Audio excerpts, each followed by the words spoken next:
We were contacted by Fernando Fonseca Hospital by Teresa Maia, and she wanted to us as a partner in a very big project in Portugal.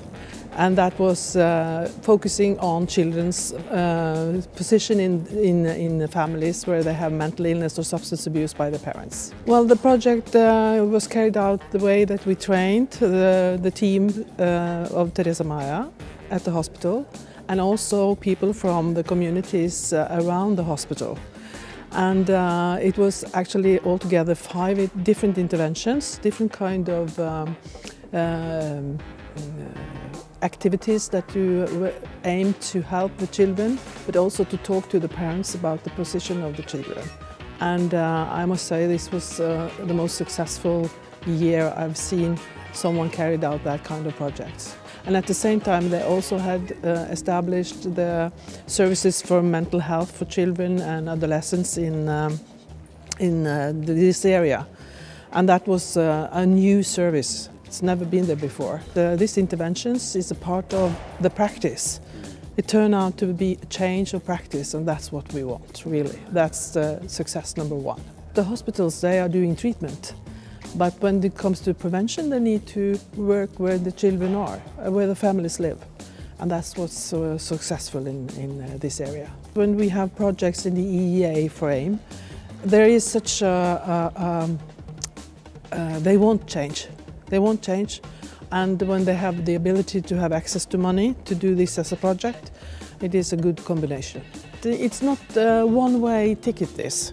It is a two-way exchange of knowledge, and it's very, very motivating also for us to see how this can be carried out, for instance, in Portugal.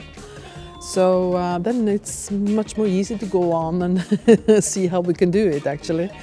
And also we have had a benefit in many ways in working with the partners from other European countries. So I think as an NGO we have absolutely an outcome of this cooperation. Este projeto permitiu desenvolver conjunto de intervenções preventivas com o objetivo de prevenir o desenvolvimento de doença mental nos filhos de pessoas que são acompanhadas nas equipas de psiquiatria do HFF, que é um grupo de risco. Desta forma, nós desenvolvemos um conjunto de intervenções por níveis, consoante o risco. Num primeiro nível, nós procuramos envolver as equipas comunitárias, no sentido de identificar estas crianças e reforçar as competências dos pais. Também sensibilizando para o impacto da doença mental na parentalidade e também sensibilizar a comunidade, as escolas, as estruturas locais para as necessidades destas crianças, procurando aumentar o seu suporte. O segundo nível envolve intervenções estruturadas preventivas, nomeadamente a nível familiar e de grupo, com crianças e adolescentes, em que se procura também aumentar a compreensão acerca da doença mental e reforçar fatores de proteção e minimizar fatores de risco.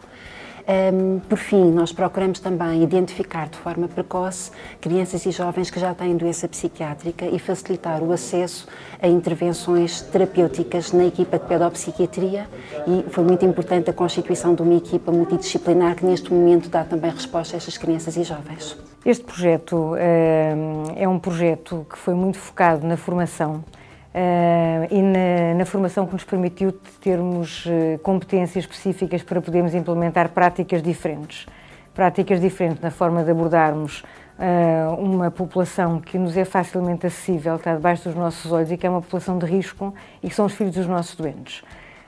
Com este projeto nós conseguimos aquilo que pretendíamos, que era uma mudança de paradigma, ou seja, deixarmos de estar focados apenas no tratamento das doenças e termos também uma intervenção claramente preventiva, de uma forma estruturada e organizada. É um projeto inovador, por isto mesmo, não é? Porque temos um serviço de psiquiatria que desenvolve também esta prática, com uma íntima relação entre a psiquiatria e a pedopsiquiatria, permitindo-nos tratar famílias.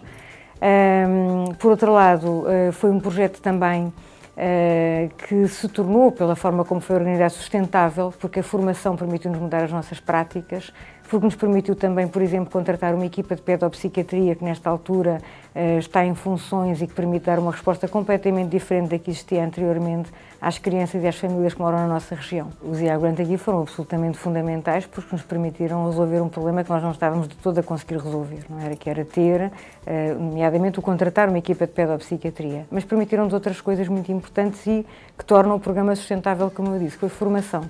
Portanto, nós estabelecemos parcerias com outros países, com pessoas noutros países que desenvolvem este tipo de programas. Portanto, há muitos programas no mundo focados nos COPMI, assim que estas crianças chamam Children of Parents with Mental Illness, e com quem aprendemos, com quem vimos aquilo que esses países estavam a desenvolver, adaptámos à nossa realidade e essas pessoas vieram-nos fazer formação. E, portanto, isso permitiu, claro, foi fundamental para a mudança, volto a dizer, de paradigma que nós queríamos implementar. Absolutamente fundamental.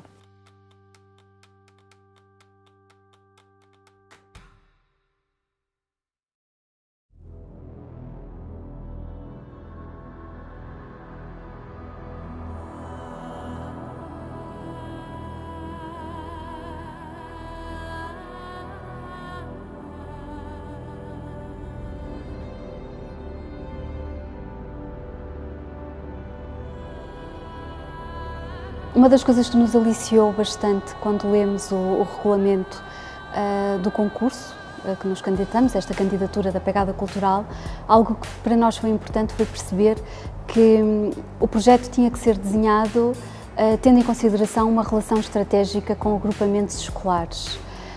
Isso vem muito ao encontro de todo o trabalho que nós temos vindo a fazer, a desenvolver aqui no Teatro Viriato desde 1999. Por isso desenhamos vários projetos para várias faixas etárias e houve a oportunidade também de trabalhar com vários agrupamentos de escolas que aderiram imediatamente e desenhamos uma programação que circulou dentro do contexto escolar e para várias, e não só na região de Viseu, quer dizer, na região, não só na cidade de Viseu, mas foi também para outras cidades. O sucesso ultrapassou largamente as nossas expectativas, não só em termos de adesão de público, em geral. A resposta das escolas foi excelente, foi muito boa, foi um sucesso todo o trabalho que fizemos dentro do contexto escolar, mesmo quando as escolas tiveram que vir ao lugar onde nós montamos todas as tendas, correu muito bem. Esta relação com a Noruega veio-nos também posicionar, dar essa posição de que o projeto foi um sucesso, correu muito bem, foi bem organizado, foi bem pensado e teve o acolhimento do público que ainda hoje nos fala da continuidade e nos pergunta porque é que o projeto não continuou, não foi possível continuar. O Circus Santi foi de facto uma mais-valia. Se de facto o SEVER não tivesse dito ok, vamos desenhar um projeto em conjunto, ele nunca teria acontecido. Nunca seria possível nós termos tido as 5 tendas de circo montadas, porque elas eram propriedade do parceiro e em Portugal ninguém tem, a menos as companhias de circo tradicional, mas não me parece que tenham assim de repente 5 tendas para vir para Portugal. E todo este impacto também de logística foi muito forte e foi graças a esta possibilidade de parceria. Gostava muito de encontrar uma fórmula para dar continuidade ao projeto.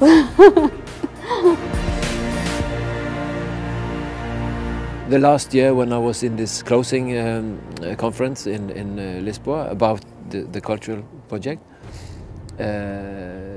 Sandra from Teatro Viriato was there, and she said, "Oh, I wish we could do this once more, this project."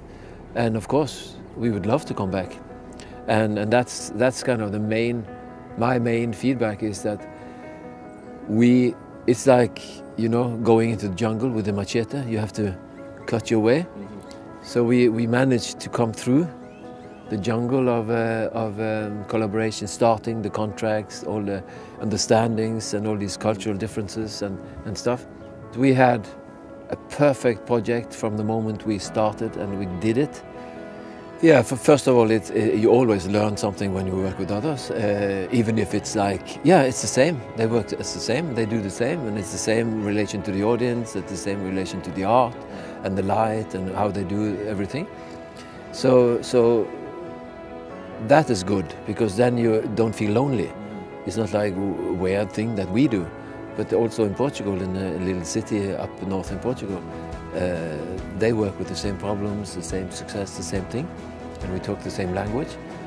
Like when we work with schools in Norway, there is a system and there is a lot of money behind. The schools in Norway doesn't have to pay anything for the art. They get the art from an organization made by the government. They just have to say thank you and clear the schedule for the students. But that's different in Portugal. The schools had to pay, I think, €1 each student. So there was an economic part.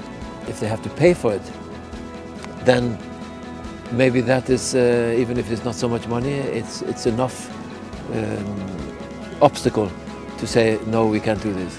I think that it's an important start for a collaboration, and I think also for this case, with this contemporary circus, and also arts and education, somebody needs to continue it, because it's a way to legitimize what we are doing. This is a start, and if this could continue, I don't say necessarily that it needs to be the same companies or the same artists, but it's important to continue it, because now all this effort in doing it once just falls dead on the ground.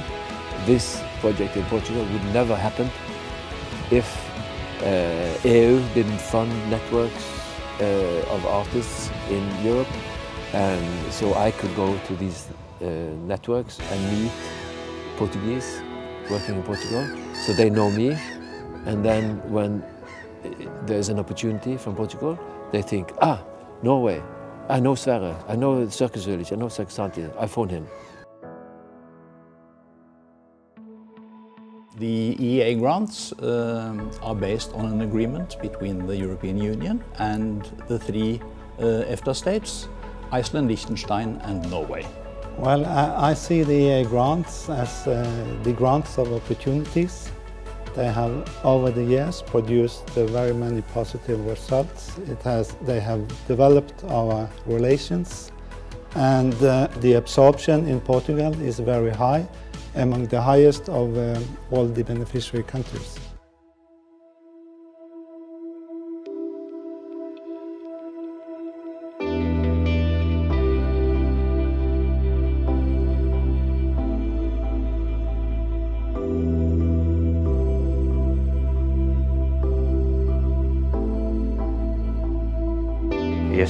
Este projeto do Vilar Formoso Fronteira da Paz são duas marcas que no Conselho estamos a tentar desenvolver, Almeida Estrela do Interior e Vilar Formoso Fronteira da Paz, que são os 2 núcleos principais.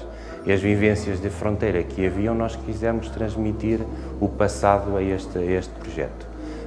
E para nós é um projeto que representa, e estamos muito expectantes que ele possa resultar no futuro. No início deste projeto, que decorreu de vários anos, sentimos que só seria possível com este apoio do programa EE Grandes, dentro da rede das judiarias portuguesas.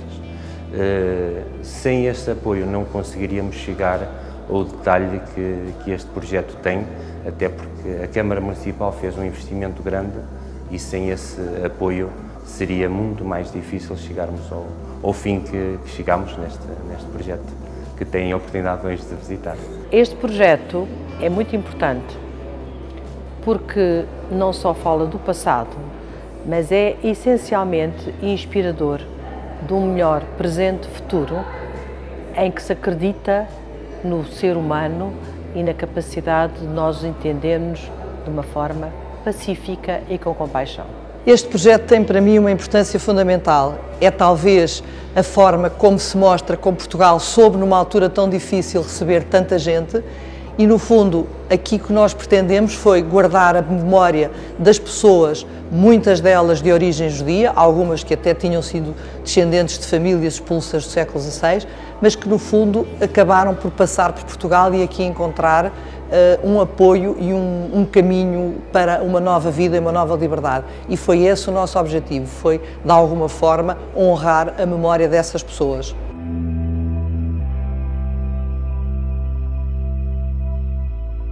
We were attracted by the idea of cooperation the small communes in northern Portugal had developed, and the idea of working together for making this attractive for showing the Jewish heritage, which probably have been forgotten there too, for tourists and for the inhabitants of those areas. We have no Jewish traditions from the Middle Ages like Portugal has, but so this was fascinating for us, and we were in a way honored that the Portuguese partners wanted to cooperate with us, for us quite a new area. We learned very quickly, and just to jump to the end of the story, which was an exhibition developed in Portugal, telling the whole Jewish history in Portugal, which turned out to be a hit for our visitors here in Norway. We learned it during the project, but our visitors could learn it in a year after the project was over, because we never allowed ourselves to take down the exhibition because it was so popular. As Norway is not a member of EU, it's important for us, I think, to give the contribution to this cooperation. We benefit from it, but still we are not in the community as such, though we travel a lot and we meet people and Norwegians study and go on holiday. But this is professional. We are meeting professionals, we are meeting people who are doing the same work as we doing in a very different way. The whole exchange is very important, and well, I'm for this experience and for many other people's institutions' experiences, I'm very glad for those ER grants, and I hope they will continue, because we see the results are very, very satisfying. And I hope our government and those people who really deal with the money can also see that. I will surely help them to understand that if I can. Yeah. We are thankful, we are happy, we will be together and celebrate, because seen from our point of view, this was a very, very good project. We started in a special way, but ended as a really contribution to the European Jewish heritage, and also personally for all the people involved.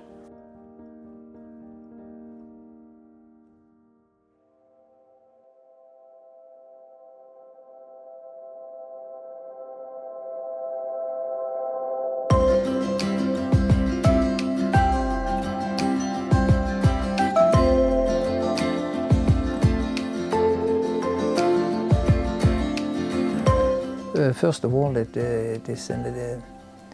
we are developing some technology together, and we get some inputs from them, what they need, and we have inputs for the projects, and together we are working over a period to sending up and down software and mechanical parts and electronic boards. Normally an AUV is something that's moving forward, and you just have some difficulties to go vertical with it. The Medusa AUV has vertical motors, so it can go up and down at the same time go forward. That's something very unique for our post. Yeah, you can do environmental inspections that you have sensors on it. You can make a profile because you go up and down with this one. You don't move, you can be in the same column and go down and do a profile of the environmental, like with oxygen, salinity, turbidity, and different other stuff. In the discussion today is the plastic that is floating around, and you see the current coming up from the Mid-Atlantic Ridge, and to understand where do all the plastic and all the waste land on the seabed, then you have to do a survey and do a lot of measurements for getting a current profile of a certain area. This project will help because it's a tool to get that information. Where is the waste? How is the environmental in the ocean in that area? Which type of topography do we have here, and where is the waste? And you can take action from the information you have collected. The team we have been working with have been very, very good and very easy to work with. It's people that know what they are doing. They have a good education. The level of technical experience is good. So I feel it's a good match. The Medusa project will learn the Portuguese people to understand more about what's going on in the ocean. And the importance of it is to use that type of technology to collect information about what is going on in the deep water and the shallow water. And as more we learn about it, more you can take more decisions for the future. O Instituto sempre teve um navio oceânico. Ainda hoje tem, apesar de já estar em fim de vida, um navio Noruega que é capaz de fazer operações ainda razoáveis no Atlântico Norte. O que não tinha um navio com capacidade suficiente para fazer operações sofisticadas, com equipamento capaz de ser utilizado a profundidades muito elevadas e capaz de manipular veículos de operação remota, estações submarinas de grande profundidade, e este navio vai nos dar essa capacidade. Para além disso, é um navio que foi concebido como sendo um navio multidisciplinar, quer dizer que é capaz, na mesma missão, fazer operações de biologia, de geologia, de oceanografia, de forma combinada, de forma a reduzir os custos destas operações. As intenções do Instituto são de capacitar, não o Instituto em si, mas a comunidade científica portuguesa, para ser capaz de operar em qualquer ponto do oceano mundial, do oceano global, e ser capaz de o fazer de uma forma atualizada, de forma equivalente àquilo que fazem os nossos parceiros dos países que estão mais desenvolvidos nesta área, um dos quais, obviamente, é a Noruega. Claro que hoje em dia é difícil estabelecer aquilo que se chama uma estratégia científica nacional. As estratégias científicas são todas elas globais e é por isso que o próprio conceito do navio foi desenvolvido em cooperação com outros Estados com quem nós temos relações científicas intensas. Contudo, a possibilidade de nós, com este meio, em colaboração com os meios já existentes no país, tem que ser claro sobre este assunto, em particular no Instituto Hidrográfico, permitirá, obviamente, uma capacidade de atuação da ciência portuguesa que não tem paralelo no passado. No domínio atlântico, é natural que os nossos parceiros sejam os países que têm também uma tradição atlântica. No caso da Noruega, somos ainda uma tradição de relação comercial muito importante e que tem a ver com o pescado, não é? Portugal é um grande consumidor de peixe, a Noruega também, e sempre partilhamos no passado responsabilidades muito importantes na gestão do oceano e dos recursos do oceano. Se reparar, por exemplo, na constituição dos grandes organismos que no mundo inteiro gerem os oceanos, como o ICES, ou a NEAF, ou a CEAFO, verificará com facilidade que os portugueses sempre tiveram uma tradição de grande responsabilidade, ainda hoje têm, e os noruegueses também, portanto, é natural que se tenham estabelecido relações bastante fortes entre os dois países e, como digo, que datam pelo menos de há mais de um século e que são estáveis, são permanentes e são estruturantes. Quer dizer, não são relações de oportunidade, são relações de continuidade que têm uma base científica, uma base histórica, uma base política e uma base comercial. Under the grants, we have had 150 programs that have been implemented in the beneficiary states, and under these programs there are almost 7,000 projects. Há algo que distingue o papel do mecanismo financeiro, por exemplo, quando comparamos com os fundos estruturais, é a capacidade de chegar e vermos o impacto que tem na vida das pessoas. Fomos capazes de implementar projetos em áreas tão diversas, como aproveitar melhor os nossos recursos marinhos, melhorar os nossos serviços de saúde, aproveitar de uma forma mais eficiente as energias renováveis, melhorar as nossas performances artísticas e culturais e também, progressivamente, entrar noutros domínios de natureza societal, como, por exemplo, da promoção da igualdade de género.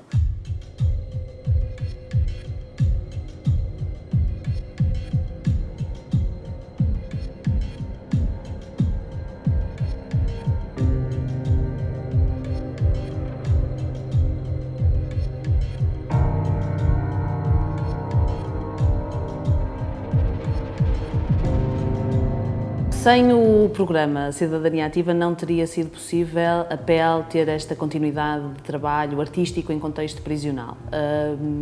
Desde o primeiro projeto, em 2009, que nos deparamos sempre com esta intermitência de financiamentos para este tipo de trabalho, que se pretende que seja continuado para que, de facto, as mudanças possam ser efetivas e eficazes. O programa Cidadania Ativa permitiu, porque tinha também um eixo muito específico focado na questão da empregabilidade dos jovens, permitiu que nós pegássemos numa experiência que já tínhamos tido e que de alguma forma a transformássemos em algo que para nós seria mais eficiente, tendo em conta o grupo a quem nos propusemos. E porque permitiu esta abertura, ou seja, foi um projeto que desde o primeiro momento em que o começamos a desenhar foi bastante aberto a novas propostas e isso foi muito importante. Enquanto candidatura também ser bastante flexível para que pudéssemos integrar aqui uma série de experiências. Tanto a questão da certificação e desta parceria com a Faculdade de Psicologia e Ciências da Educação da Universidade do Porto, que é algo que de facto é inovador, porque há muitos processos de validação de competências, mas nem todos têm esta questão da certificação. Para além disso, permitiu também termos um mecanismo de avaliação de impacto do projeto através da Universidade Católica e esta cooperação com uma organização norueguesa. Quando existe este contacto com esta organização norueguesa, foi sempre no sentido deles pedirem formação e capacitação da nossa parte, ou seja, que a PEL pudesse partilhar com eles de alguma forma a sua metodologia de trabalho, não necessariamente a metodologia de certificação, mas a metodologia de trabalho comunitário, de alguma forma.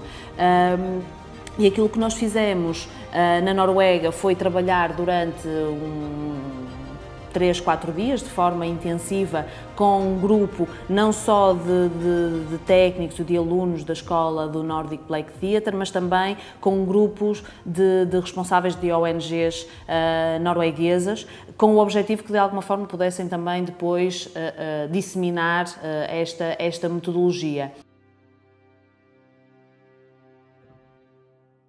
This is all about investments.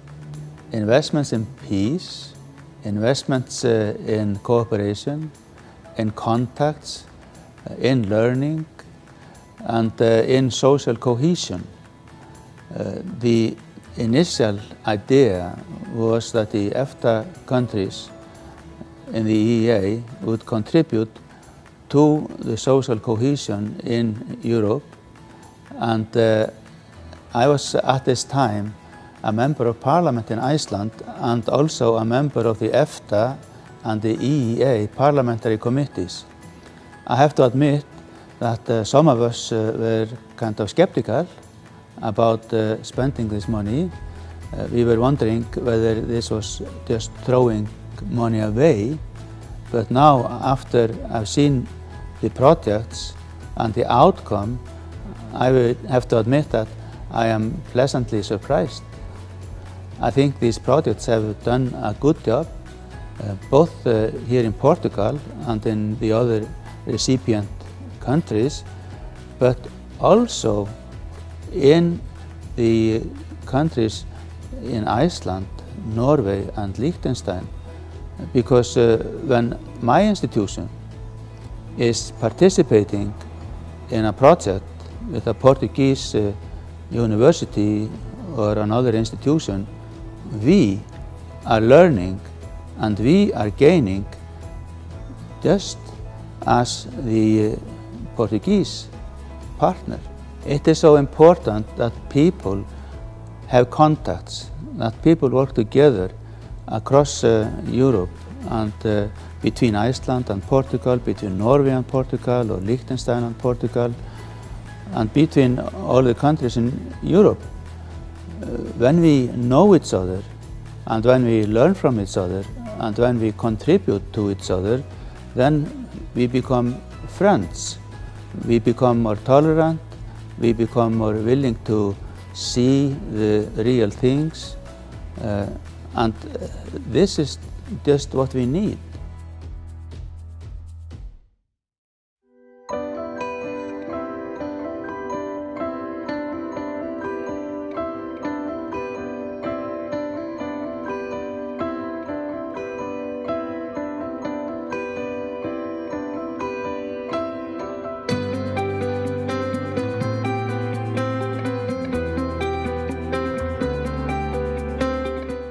Caso presente da Ilha da Terceira, entrou em exploração a central do Pico Alto, onde nos encontramos, onde a produção no ano transato, iniciada em setembro de 2017, contribui no ano passado com 5%, o que equivale a cerca de 12% da sua penetração anual, o que, combinado com as produções eólicas da ilha e hídrica, prefará 35%.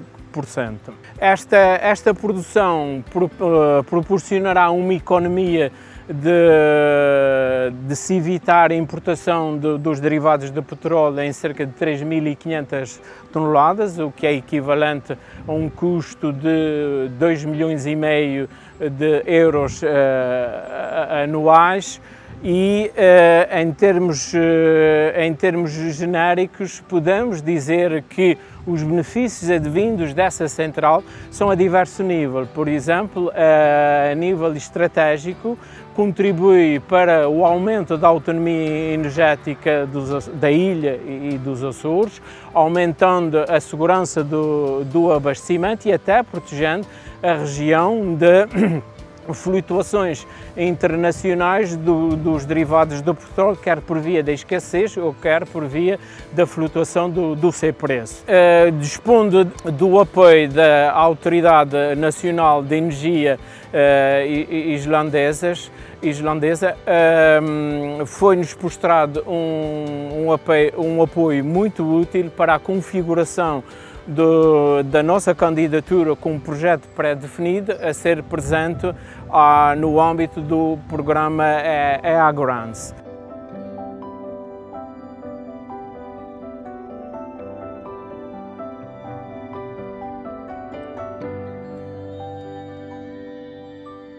There has been a good cooperation in the past between Iceland and Portugal, especially the Azores, of course, on geothermal.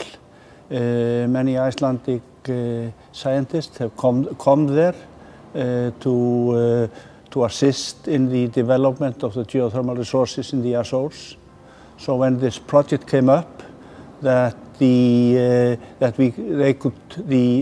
experts Portuguese experts in the Azores would have the possibility to come to Iceland for training and learning, and also for us sending experts down to Portugal for training. Then that seemed a very valid and a very good project for both partners in this. Well, for Iceland, geothermal energy is really the energy, you know. If we take a look at where we get our energy from in total, about close to 70% of all our energy use, and then I'm talking about everything, comes from geothermal.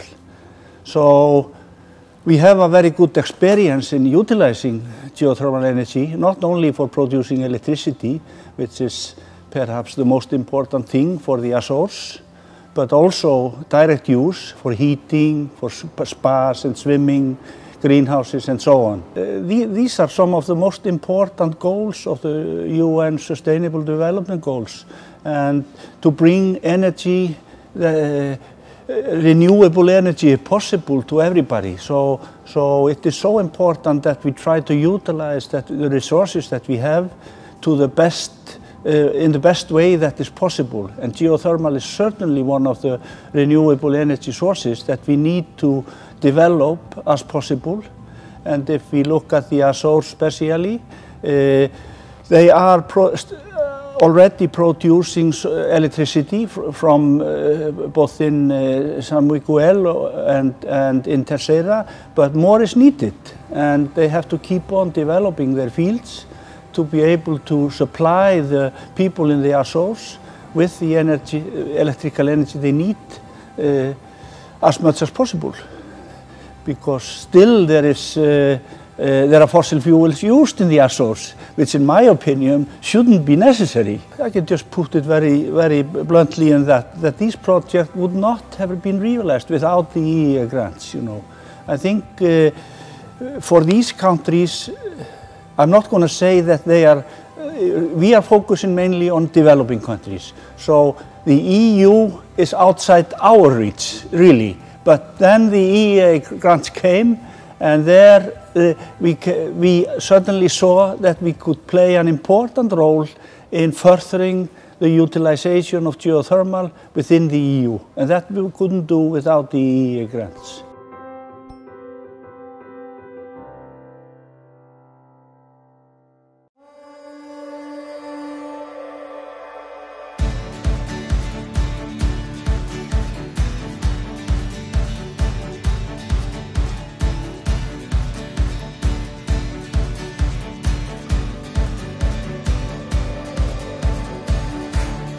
The project was aimed at helping communities adapt to the impacts of climate change, and it really involved working directly with communities on the issues that were of concern to them.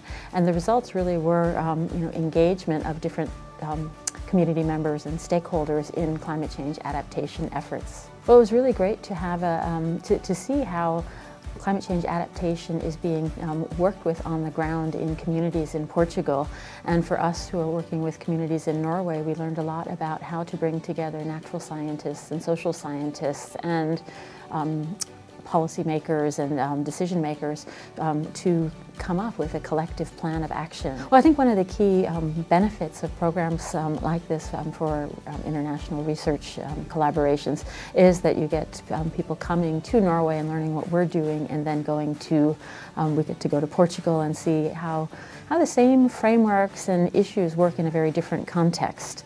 And I think there's mutual learning between the two groups about how, how we can approach the problem and also how we can approach solutions to the problem. Well, I think for an area like mine, climate change, it's a global problem, and we really need international collaborations to get different perspectives, and different, context matters so much. And so these type of programs like the EEA funded are so critical to really seeing the problem from different perspectives and from different viewpoints, and widening what we call the solution space for dealing with climate change. Então, o Clima Adap Ponto Local teve como objetivo capacitar os municípios para se adaptarem às alterações climáticas, e teve os objetivos principais foram capacitar mais de 50 técnicos em toda a região, quer Portugal continental, quer ilhas, executar 26 estratégias municipais de adaptação, ou seja, concretizar esta visão em planos concretos, e depois passar dessas estratégias para os planos municipais, de forma a poder concretizar durante os próximos anos estas estratégias. Este projeto teve um impacto muito grande na sociedade portuguesa, porque teve vários eventos durante o projeto, quer grandes conferências, quer também eventos regionais de formação, e, por exemplo, as formações foram feitas nas CCDRs, permitindo não só técnicos municipais, como outros agentes ao nível municipal, ao nível regional, estarem envolvidos.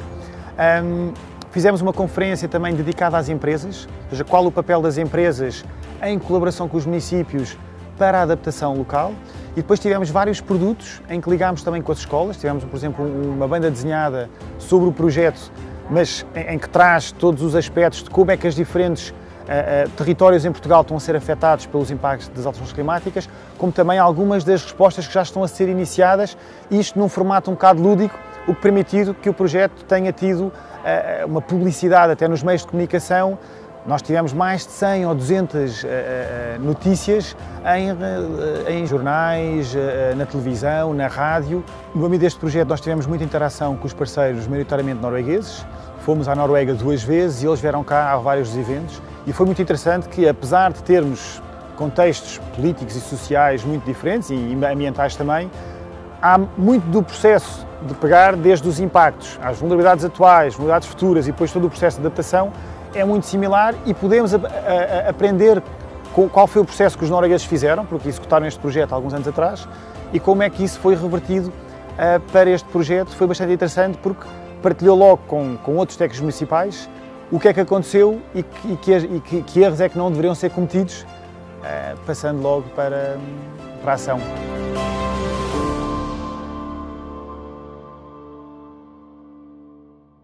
When looking at the new mechanism, which has been agreed and which covers the 7-year period from 2014 to 2021, the main building blocks of the outgoing financial mechanism is being preserved. Well, I think the EA grants is a really important tool in our relations, and we see over the years how the relations have developed positively. What we do under the EA grants is to reduce inequalities, we promote cooperation, and we build on European values. I believe that we do important work and that we have achieved a lot of excellent results. The EA grants is important for both the donor countries, for Iceland, Norway and Liechtenstein, and for the beneficiary countries like Portugal, because we are bringing together experts and professionals who share experiences, they join forces, and they team up for, hopefully for the future, for future relationships, creating stronger societies together for the benefit of the whole of Europe. So the projects that we have seen have been a great example how you can change the lives of citizens of Europe, of Portugal, in a very short time span. Let's take an example of a renewable project in the Azore Islands, where people can now heat their homes and use renewable energy to improve the quality of their lives. Another good example is gender equality. You're bringing the education on gender equality to improve legislation or education in schools, and again improving the societies. And this is what we want to see for the betterment of our communities today.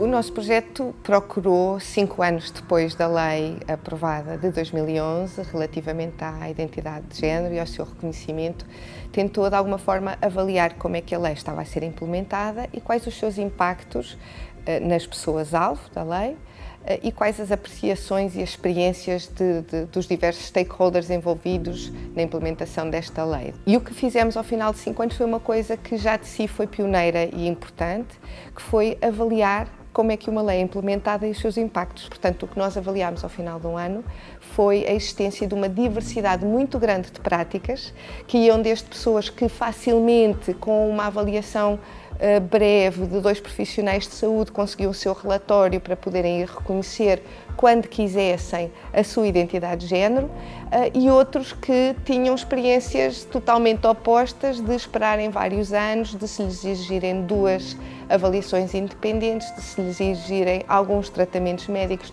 nomeadamente alguns tratamentos hormonais. Esta sobreposição da esfera clínica com a esfera dos direitos humanos e do registro civil do reconhecimento da identidade de género era uma menos-valia nesta lei e, portanto, a nossa proposta foi de caminharmos, tal como outros países têm feito, no sentido da autodeterminação. E, portanto, podemos partilhar com eles os aspectos positivos da Lei de 2011, mas também as dificuldades que sentimos com a Lei de 2011. Isso foi utilizado pelo parceiro norueguês para construir a sua proposta de lei, para apresentar ao seu governo e tudo isso andou na Noruega mais rapidamente que em Portugal. Cada vez mais o financiamento da investigação é difícil, é muito competitivo e ao nível das questões de género, então, penso que é fundamental esta parceria entre os países mais do norte da Europa e mais do sul. São realidades bastante distintas, mas ainda assim onde pode haver benefício mútuo, não é? Por um lado, nós podemos beneficiar com financiamento para conseguirmos construir realidades diferentes, mas também é fulcral podermos fazer trocas de experiências com o Norte. Portugal was one of the countries who first got like a good law on this. That was the first where you could actually, it was more based on what people themselves thought. And we had this project going exactly when we in Norway had the debate, like what is our law going to look like, what should we do, what should we not do. And this project made us learn a lot from the process that has already been in Portugal, and after the project we has also like gotten a new law, and I think we gained a lot of knowledge that we used in the Norwegian political setting to get one of the best laws in the world as we do have now. We got a new law in Norway which makes people, you can decide yourself whether or not you should be registered as legally male or female, and just this, the state acknowledging that you are the only person who can define your gender. I think it's extremely, it makes people feel so free. It made a lot of people who have been struggling for years thinking like, there's no way we can change this system, we're always going to be this minority that no one cares about, to actually seeing that the public opinion changed, that people are like, hey, of course these people should be able to like get a legal recognition of who they are. In a lot of places in the world, and especially in Europe, there's a lot of collaboration going on between countries, and there's a lot of institutions that makes law that affect all the countries within Europe, and that makes it even more important to have this collaboration between countries, and it makes us able to work together and to do like have this joint effort into what we want to do, what we want to work, what our goals are, and I think that's very important. Like if we were just doing all this work in every single country and not learning from each other, it would take a lot longer time. So I think that's, yeah, it's important. I think it's very important that we get money to fund these kind of projects, both because it's not obvious that the like countries themselves would grant the money to do this kind of project, and it's also important, like trans people in particular is like, we're so few people. If we were sitting like just in our own country trying to do stuff, we would be too few people to, no one would care. So when we have this money, we can meet each other and we can like exchange ideas and get support and feel supported by others, and also to know that what I'm doing inside of my own country actually impacts other countries and I'm doing something for the greater good. I think it's very important that people or the countries that have like money they can use for greater goods outside of their country should contribute to doing that. It's a collaboration between different organizations. It's not like this is Norway deciding whatever Portugal should do about gender in their country, like funding money into do that. It's like an exchange of information and knowledge, and I think that's really the best part of it, like the actual exchange and not someone coming like telling Portugal what to do.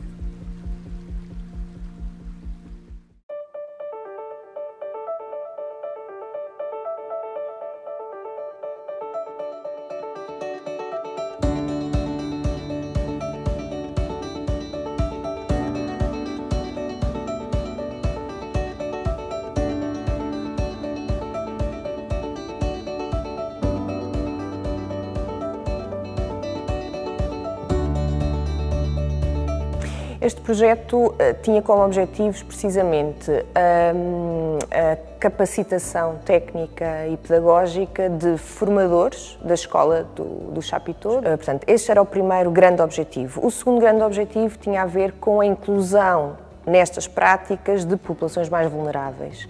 A esse nível, nós tivemos a possibilidade de ter cá duas formadoras que fizeram esse trabalho dentro das artes circenses, da dramaturgia e da dança.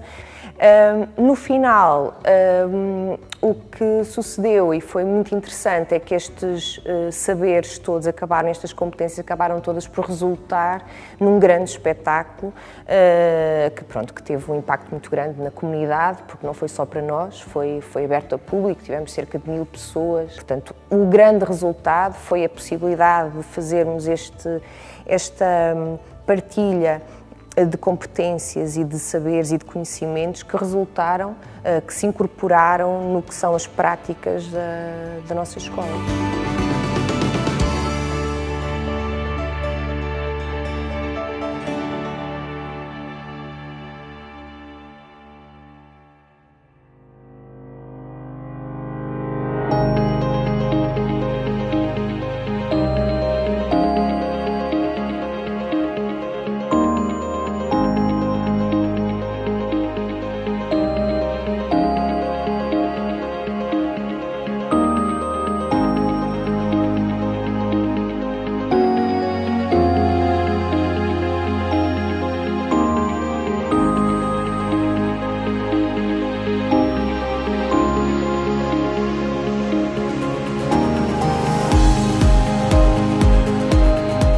Grants are based on certain values: respect for human dignity, freedom, democracy, equality, and the rule of law and respect for human rights.